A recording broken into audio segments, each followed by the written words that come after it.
Hello दोस्तों, मैं जी स्वागत करता हूं आपके अपने चैनल जीत फॉर यू पर। आज के इस वीडियो में देख रहे हैं अपन क्लास 9th का इकाई 1 के लघुत्तरीय प्रश्नों का सॉल्यूशन।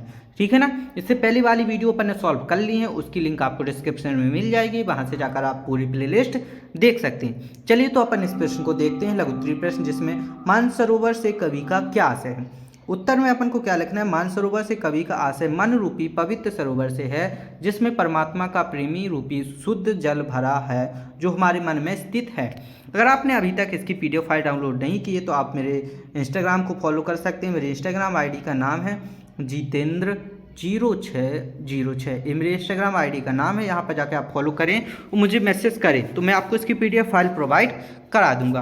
क्वेश्चन नंबर 2 क्या है अपना। कवित्री घर जाने की चाह का तात्पर्य है। घर जाने की चाह का तात्पर्य है कवित्री इस संसार सागर से मुक्त होकर परमात्मा से मिलने की इच्छुक हैं, वे ईश्वर से साक्षात करने के लिए आतुर हैं। ठीक है ना। प्रश्न क्रमांक 3 क्या है अपना। हथकड़ियों को गहना क्यों कहा गया है। गहने श्रृंगार साज सज्जा के लिए पहने जाते हैं, इनमें पहनने की शोभा बढ़ती है। स्वतंत्रता सेनानियों की साज सज्जा एवं शोभा हथकड़ियों से बढ़ती है। देश की आज़ादी के लिए हथकड़ियाँ पहनना गौरव की बात होती है, इसलिए हथकड़ियों को गहना कहा गया है। ठीक है। आगे प्रश्न क्रमांक 4 क्या है। किस शासन की तुलना तम के प्रभाव से की गई है। किस शासन की तुलना की गई है। अंग्रेज शासन की तुलना कवि ने तम के प्रभाव से की है, क्योंकि अंग्रेजी शासन प्रणाली अंधकार की तरह काली अर्थात अन्यायपूर्ण है। क्वेश्चन नंबर 5 क्या है अपना। कोयल की कूक सुनकर कवि माखन लाल चतुर्वेदी की क्या प्रतिक्रिया थी। तो आंसर में अपन लिखेंगे, कोयल की कूक सुनकर कवि को ऐसा लगता है जैसे कोयल उनके लिए कोई संदेश लेकर आई है। संदेशा शायद अति महत्वपूर्ण है, इसलिए कोयल ने सुबह होने का भी इंतजार नहीं किया। ओके। क्वेश्चन नंबर 6, कवि माखनलाल चतुर्वेदी को कोयल से ईर्ष्या क्यों हो रही है। आंसर, कवि को कोयल से ईर्ष्या का कारण उनकी स्वच्छंदता, वह आकाश में स्वतंत्रता से उड़ान भर रही है और कवि जेल की काल कोठरी में बंद है। कोयल गाकर अपने आनंद को प्रकट कर सकती है, परंतु कवि के लिए रोना भी अपराध है। क्वेश्चन नंबर 7 है अपना, कवि पंत ने गांव को हारता जन मन क्यों कहा है।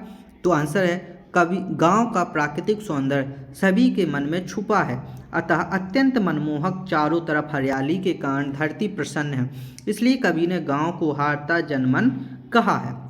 क्वेश्चन नंबर 8, गांव का मकरत डिब्बे सा खुला क्यों कहा गया है।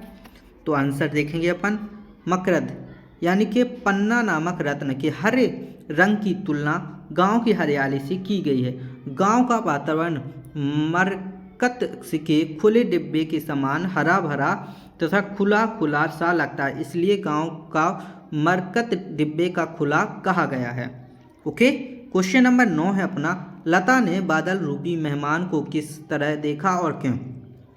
लता ने बादल रूपी मेहमान को किवाड़ की ओर से देखा, क्योंकि वह मेघ बादल के देर से आने के कारण अर्थात वर्षा होने के कारण व्याकुल हो रही थी और संकोच में उसके सामने नहीं आ रही थी। क्वेश्चन नंबर 10, अरहर और सनई के खेत कवि पंत को कैसे दिखाई देते हैं। अरहर और सनई के खेत कवि को सोने की किकड़ियों यानी कि करधनी के समान दिखाई देते हैं। क्वेश्चन नंबर 11 है, कवि रसखान के भाव सौंदर्य की 2 विशेषताएं लिखिए। कवि रसखान के भाव में प्रेम और अनुभूति का संगम है। कवि रसखान ने भक्ति श्रृंगार एवं शांत रस का काव्य की रचना की है। अगला, कबीरदास के शिल्प सौंदर्य की 2 विशेषताएं लिखिए। कबीरदास की भाषा सधुक्कड़ी है। कबीर के दोहों में शांत रस का माधुर्य गुण प्रधानता है। क्या है, माधुर्य गुण प्रधानता है। आगे, छायावाद के बारे में लिखिए। जब परमात्मा की छाया आत्मा से पड़ने लगती है और आत्मा की छाया परमात्मा में, तो यह छायावाद है। क्या है, छायावाद है। ठीक है ना। आगे क्वेश्चन है, क्वेश्चन नंबर 14, सुमित्रानंद पंत के भाव सौंदर्य की ही विशेषताएं लिखिए। तो सुमित्रानंद पंत की रचनाओं में प्रकृति के प्रति अपार प्रेम झलकता है। क्या होता है, अपार प्रेम झलकता है। ठीक है ना। अगला है, सुमित्रानंद पंत की रचनाओं में प्रकृतिवादी विचारधारा का स्वर दिखाई देता है। ओके। आगे प्रश्न क्रमांक 15 है अपना नई कविता की प्रमुख दो विशेषताएं लिखिए। पहला है क्षणवाद का महत्व और दूसरा है बिंब। इस काल के कवियों में जीवन के प्रत्येक क्षण का महत्व माना है। इस काल में कवियों ने नए बिंबों की खोज की है। ओके, क्वेश्चन नंबर 16 क्या है, भक्ति को स्वर्णयुग कहा जाता है। भक्ति काल में समाज के कल्याण के लिए साहित्य रचना हुई। कबीर, जायसी, सूर, तुलसी आदि कवियों ने लोक मंगलकारी साहित्य लिखा, इसलिए उस काल को हिंदी साहित्य का स्वर्णयुग कहते हैं। अगला, भक्ति काल की शाखाओं धाराओं का परिचय दीजिए। तो यहाँ पर भक्ति काल की शाखाएं और धाराएं यहाँ पर ने लिखी हुई हैं, तो अपन को लिख लेंगे, ठीक है ना।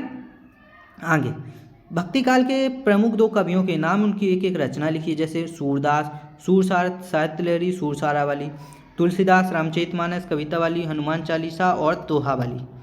छायावाद की प्रमुख दो विशेषताएं लिखी। यहाँ पर छायावाद की प्रमुख दो विशेषताएं हैं। छायावाद की व्यक्तित्व भावनाओं की प्रधानता और प्रकृति पर मानव जीवन का आरोप छायावाद की एक प्रमुख विशेषता है। आगे नई कविता के दो कवियों के नाम, उनकी एक एक रचना लिखिए। रघुवीर सहाय हंसो हंसो जल्दी हंसो, भवानी प्रसाद मिश्र गीत फरोश। क्या है गीत फरोश। यहाँ पर क्या है, पद्य साहित्य के इतिहास को कितने कालों में बांटा गया है, नाम एवं समय सीमा लिखिए। पद्य साहित्य का इतिहास 4 कालों में बांटा गया है। यहाँ पर नाम और समय सीमा लिखा है, संवत के अनुसार भी यहाँ पर लिखा हुआ है और काल विभाजन यहाँ पर लिखा हुआ है, समय सीमा, ठीक है ना। आगे क्वेश्चन नंबर 22 क्या है, माखनलाल चतुर्वेदी की कला पक्ष की दो विशेषताएं लिखिए। माखनलाल चतुर्वेदी ने वीर रस से परिपूर्ण रचनाएं लिखी हैं। उनकी रचनाओं में खड़ी बोली तथा तत्सम तद्भव शब्दों का प्रयोग है। सही बात है। अगला क्वेश्चन है, सर्वेश्वर दयाल सक्सेना के भाव सौंदर्य की विशेषताएं लिखिए। तो इसकी भाव सौंदर्य की विशेषता, सर्वेश्वर दयाल सक्सेना की रचनाओं में ग्रामीण लोक जीवन की प्रधानता रही है। सर्वेश्वर दयाल सक्सेना की रचनाओं में प्राचीन संस्कृत की झलक दिखाई देती है। ओके, यहाँ पर राजेश जोशी की 4 रचनाएं लिखी है। तो यहाँ पर राजेश जोशी की 4 रचनाएं हैं। मिट्टी का चेहरा, एक दिन बोलेंगे पेड़, नेपल्थ में हंसी, दो पत्तियों के बीच। तो यहाँ पर अपन ने लघुत्तरीय प्रश्नों के पूरा का पूरा सॉल्यूशन देख लिया है, पेज नंबर 58 तक कंप्लीट कर लिया है। अब क्या करना है, आपको इस वीडियो को अपने दोस्तों के साथ शेयर करना है, वीडियो को लाइक और चैनल को सब्सक्राइब करना है, ताकि हर आने वाली वीडियो का नोटिफिकेशन आपको मिल सके। मिलते हैं ऐसी अगली वीडियो में, तब तक के लिए धन्यवाद।